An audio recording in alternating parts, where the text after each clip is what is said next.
It started like any other dreary evening. Rain tapping against the windows, the house far too quiet, and my husband out, working late again, or so he said. I'd stopped asking questions a long time ago. The spark between us had long since fizzled out, replaced by routine and obligation. He barely touched me anymore. I couldn't remember the last time he looked at me like he used to. I didn't even care enough to argue. I just existed, moving through the days like a ghost in my own life. So I ordered food, something spicy. Maybe it would at least make me feel something. The doorbell rang 15 minutes later. I opened it to find him standing there, young, probably just out of college, soaked to the bone, holding a plastic bag with one hand and shielding his face from the rain with the other. He blinked a few times, his eyes meeting mine like he wasn't sure if he should speak. You're drenched, I said before he could offer the food. He just nodded, gave me an awkward smile. His cheeks were flushed, maybe from the cold, maybe not. I took the bag from him and stepped back. Come in for a second. You'll catch a cold out there. He hesitated, clearly unsure. I watched him weigh the options behind those nervous eyes. He finally stepped inside, the door shutting behind him with a dull thud. I'm sorry, he said quickly, as if he wasn't supposed to. I didn't mean to intrude. You're not, I replied, already walking toward the kitchen. You want tea or something? Again, hesitation. Then a quiet, sure. He stood there, wet hair clinging to his forehead, clothes sticking to him in all the right ways. I noticed the sharp lines of his arms, the way his shirt stretched across his chest. He wasn't bulky, just lean and young. My mind wandered places it shouldn't. I hadn't had a real conversation with a man in weeks, let alone felt a twinge of desire. The husband barely said more than 5 words a day anymore, always distracted, always tired. I handed him a towel and gestured toward the couch. You can dry off there. I'll be back. He nodded, trying not to drip too much on the floor. I let my eyes linger a little longer than appropriate before turning away. By the time I brought the tea, he looked a little more comfortable. I sat across from him. Not too close. Not yet. You do this often? I asked, sipping from my cup. He shrugged, looked at his own tea. Yeah. Pays the bills. Helps with college. Smart. Hardworking. Polite. He had this innocence about him, but I saw the way his eyes flicked to my legs when I crossed them. Not so innocent. And I liked it. What are you studying? I leaned in a bit. Computer science. First year. I smiled. I always wanted to be good with tech. My husband's the one who knows all that stuff. He looked up. You're married? I nodded. Don't worry. He's not here. He's never really here. There it was. I'd said it out loud. The loneliness, the truth hanging in the air between us. His expression changed, softer, more curious. I could see him processing it, unsure of how to respond. I didn't let him. It's weird, I continued. Being with someone who doesn't see you makes you wonder if you're invisible. He swallowed hard. I'm sure he sees you. I laughed, not bitter, just tired. He used to. Now he sees his phone more. Silence lingered for a moment. He looked away, sipping tea he probably didn't even want. I watched his hands. Strong, slightly trembling. You nervous? I asked, keeping my voice low. He looked at me then, eyes meeting mine with this flicker of tension, fear, interest, something in between. A little, he admitted. I set my cup down. Don't be. I just needed someone to talk to. That's all. Another pause. It's nice being here, he said. You're easy to talk to. That did it. That small, honest thing. No one had said that to me in years. You don't have to go right away, I said. Unless you have somewhere important to be. He shook his head. No, I'm off after this. I moved to sit next to him, slowly, casually. Not forcing anything. Just close enough to feel the heat of his arm. He didn't move. I looked at him, really looked at him. And he looked back. I wasn't going to ask. I wasn't going to pretend. I reached out and tucked a wet strand of hair behind his ear. He inhaled sharply. His hands twitched in his lap. I leaned closer, speaking just above a whisper. Do you want to stay? His lips parted, but no words came out. He nodded. That was all I needed. He sat there, the towel still in his lap, tea untouched, glancing at me like he was trying to figure out if this was real. His nerves were written all over his face, but so was something else. Curiosity, maybe even a little excitement. I leaned back, legs crossed, letting the silence stretch just enough to press on him. I could feel his eyes wander, not with disrespect, but with that clumsy hunger boys his age try to hide. I didn't hide anything. I let him look. So, I said lightly, you always this quiet? He laughed, short and nervous. No, I just didn't expect all this. All what? This. You. Inviting me in. Talking to me. I talk to people, I said, watching his reaction. I just don't usually get much back. He looked at me, then away, then back again. I don't think your husband realizes how lucky he is. A beat passed before I smiled. He doesn't. But you notice. And you barely know me. You're kind, he said quickly. And really beautiful. I tilted my head, studying him. You say that to every customer? No, he said, blushing. Never. I believed him. There was an honesty in his eyes. That awkward, raw kind of honesty you lose with age. He wasn't trying to charm me. He was just reacting. You're sweet, I said. And a little out of your depth. He smiled, shaking his head. I guess I am. I reached for his cup and swapped it with mine. Yours is probably cold by now. He took it without a word, sipping just to have something to do. You must have a girlfriend, I said. He shook his head. No. I had one last year, but she left. Said I wasn't exciting enough. I said. She sounds shallow. She was just young. Wanted something more intense. And you? I asked. What do you want? He opened his mouth, closed it, shrugged. I don't really know. Something real, I guess.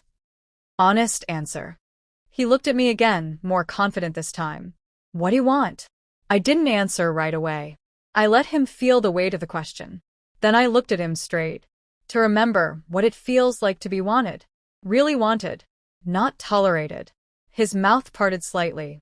He didn't have a response, but his body spoke for him, sitting up straighter, eyes on mine, breathing just a little faster. Scared? I asked gently. He shook his head, but his voice betrayed him. A little. It's okay, I said. I'm not going to hurt you. He laughed softly. I didn't think you would. I moved a little closer. You've never done something like this before, have you? No. Ever thought about it? He hesitated, then nodded. Sometimes. Tell me, I said. What did you imagine? His cheeks flushed again. I don't know. Something like this, maybe. Being wanted by someone older. More sure of herself. I reached over and brushed his hand with my fingers. You think I'm sure of myself? You seem it. I smiled. You'd be surprised how much of this is just survival. He was quiet again. The tension between us was thick now, unspoken things pressing against the edge of every word. I could feel his skin warming under my touch, but he didn't pull away. You're shaking, I said softly. I don't know what I'm doing, he admitted. You don't need to, I whispered. You just need to feel. He looked at me like he was about to say something important, but the words never came. I leaned in just enough for him to feel the breath of it, but I didn't close the distance. I wanted him to choose it. I needed to know he wanted it, not just the thrill or the story, but me, as wrong as that was. His hand brushed mine. Then he intertwined his fingers with mine, hesitant but clear. His thumb stroked my knuckles slowly, like he couldn't believe what he was doing. I've never felt this before, he said. What's that? This pull. Like I'm not supposed to, but I can't stop. Then don't, I said. He nodded slowly. His body was already leaning toward me, as if gravity itself had changed direction. And still, I waited. Not because I was unsure, but because I wanted it to be his decision. I wanted him to cross that line knowing what it meant. His voice dropped, barely audible. Can I? I didn't say yes. I didn't need to. He moved closer and I didn't stop him. His lips met mine like a question, hesitant, soft, unsure. I answered with my mouth, my fingers tightening around his, guiding him into certainty. He kissed like someone who had dreamed it more than done it, gentle at first, but heat rising under the surface. I leaned into him, deepening it, letting it grow rougher, more real. He tasted like nerves and tea and something sweeter, youth maybe. A kind of untouched energy I hadn't felt in years. His hands didn't know where to go. They hovered, shook slightly. I pulled one to my waist, held it there. He looked at me like I'd just given him permission to breathe. He exhaled and then moved closer, his body tense but giving in, like he finally stopped resisting whatever this was. I pressed my body against his, and that's when I felt it, his want, bold and unhidden now, straining through hesitation. There was no pretending anymore. No lines to blur. We both knew what this was becoming, and neither of us stepped back. I whispered his name, not because I needed to, but because I wanted to ground him, remind him this wasn't a fantasy. It was real, happening, and he was part of it. His breath caught when I did, and I felt his hand grip tighter. My fingers slid under his shirt, and he shivered. Not from cold, but anticipation. I traced the line of his stomach, soft skin over hard muscle, and he gasped. His fingers finally found courage. They slid under the hem of my shirt, exploring slowly, learning my shape like a language. I tilted my head back, giving him space to kiss down my neck. Each kiss was clumsy, searching, but hungry. He wanted me, not just physically but completely, like he didn't want to miss a single inch. His eagerness was intoxicating. It made me feel powerful, alive, craved. I unbuttoned his shirt slowly, one by one, watching his chest rise and fall like he couldn't keep up with his own heartbeat. My nails grazed his skin, and he bit his lip hard. I leaned in, kissing the center of his chest, dragging my lips across warm skin. His hands were on my back now, bolder, exploring with purpose. There were no words anymore. Just breathing, soft sounds, the rustle of fabric, the subtle shift of weight and movement. I pushed him gently, guiding him backward. His body followed mine, trusting, letting me lead. His eyes locked onto mine, wide, vulnerable, but burning. I saw every thought racing through him. Guilt, wonder, disbelief, desire. I didn't give him time to think. My hands slid down, gripping him through the fabric, and he groaned low in his throat. The sound sent heat straight through me. I hadn't heard that kind of raw, unfiltered reaction in so long, I forgot how it could make me ache. He reached for me, but I grabbed his wrists and pinned them down gently, holding them. His breathing hitched. He liked that. His hips shifted up instinctively, looking for contact, for more. I smiled, leaned in, and kissed just below his ear. "You don't have to do anything," I whispered. "I want to," he said, voice strained, honest. I let go of his hands and sat up, peeling my shirt off without ceremony. His eyes traced over me like I was a painting, awe mixed with disbelief. His hands came up slowly, reverently. He cupped my sides, then slid them up, thumbs brushing over sensitive skin, making me gasp. We kept going, undressing in fragments between kisses and breathless touches, shedding layers like secrets. Each second was heavier than the last, charged with something neither of us could name. The tension snapped when we finally connected, skin against skin. Nothing between us but heat and need. He moved slowly at first, watching my face for signs, for approval. I gave him more than that. I wrapped myself around him, pulled him deeper, let every moan, every gasp guide him. His inexperience showed, but so did his willingness. He listened to my body, adjusted, followed my rhythm. And when he got it right, I made sure he knew.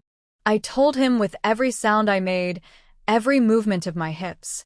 He whispered my name again, voice wrecked, like he couldn't believe what he was inside. His hand tangled in mine, fingers laced tight, grounding him in a moment he'd never forget. I felt him tremble, his body surrendering to pleasure he couldn't control. But I wasn't finished. I wasn't done teaching him. I held him close, moved with him, slow and deep until his breathing calmed, until he looked at me like I was something holy. Then I flipped the script. I took control again, writing him with purpose, with hunger, using every ounce of him to fill the void that had been growing in me for years. His eyes rolled back, his hands clawed at my back, and he said my name like a prayer. He shattered beneath me, again and again, until all he could do was hold me and breathe my name. When we finally collapsed, tangled and sweating, I felt something unexpected: peace. For the first time in ages, I felt full. Not just sexually, but emotionally. Wanted. Desired. Chosen. He lay there, chest heaving, looking at me like he'd just woken up in a different world. I didn't speak. I didn't need to. I just rested my head against him and let the silence hold us together a little longer. The quiet after was heavier than I expected, not awkward, just real. His hand rested on my arm, fingers brushing absent-mindedly, like he didn't want the moment to slip away too fast. I watched him, his chest still rising and falling, his eyes occasionally flicking to me like he wanted to say something but didn't know how. I gave him space, let him breathe, because I knew whatever this had been, it meant something different to each of us. Eventually, he turned his head toward me. Was that okay? I looked at him for a moment, unsure whether to laugh or kiss him again. More than okay, I said. You don't need to ask. His shoulders relaxed a little. He nodded, looking away again, like he was still processing. I just didn't want to mess anything up. You didn't. I ran my hand across his chest, feeling the steady beat under his skin. You were exactly what I needed. His eyes found mine again. And you. I raised a brow. What about me? Did I mean something? Or was I just filling a gap? The question didn't surprise me. It was honest, maybe even brave. I sat up slightly, brushing hair out of my face. It's not that simple. You were more than a distraction. You reminded me I'm still alive, that I can still feel something, that I haven't completely faded. He nodded slowly. I could see it wasn't quite the answer he wanted, but it was the truth, and I wasn't going to lie to him. He deserved that much. He sat up too, pulling the towel from the floor and wrapping it around his waist. His back was turned, muscles tight, like he was suddenly aware of how real this all was. I reached for his hand again, laced our fingers. He looked down at them, then at me. Does your husband know? I smiled faintly. If he did, he wouldn't care. He hasn't looked at me in months. This house could burn, and he'd probably still be at his desk. That's sad, he said softly. It's reality. And I'm done pretending it's enough. He nodded, still unsure. So what happens now? I thought about that. There was no script for moments like this. No perfect answer. You go back to your life. Your classes, your deliveries. I go back to mine. But I'll remember this. And I hope you do too. I will, he said instantly. I already do. There was something fragile in his voice, like he'd just walked through a door he didn't know existed, and now he couldn't unsee what was on the other side. I knew that feeling. I'd lived with it for years. You don't regret it? He asked. Not for a second. He let out a breath like he'd been holding it the whole time. Good. Because I don't either. I leaned over and kissed his cheek. You're sweet. But this doesn't have to become something it's not. I know, he said. I wasn't going to ask for more. I just wanted you to know I'm grateful. I smiled. Then we're good. We dressed slowly, not rushing. There wasn't any shame in the air, just a kind of quiet understanding. When he stood, he looked around the room like it had changed, like everything had shifted in the space we'd just filled. Maybe it had. At the door, he paused, hand on the knob, eyes still holding something unfinished. Can I say something weird? I nodded. Go ahead. I don't think you're invisible, he said. I think you've just been looking in the wrong mirror. That one hit deeper than I expected.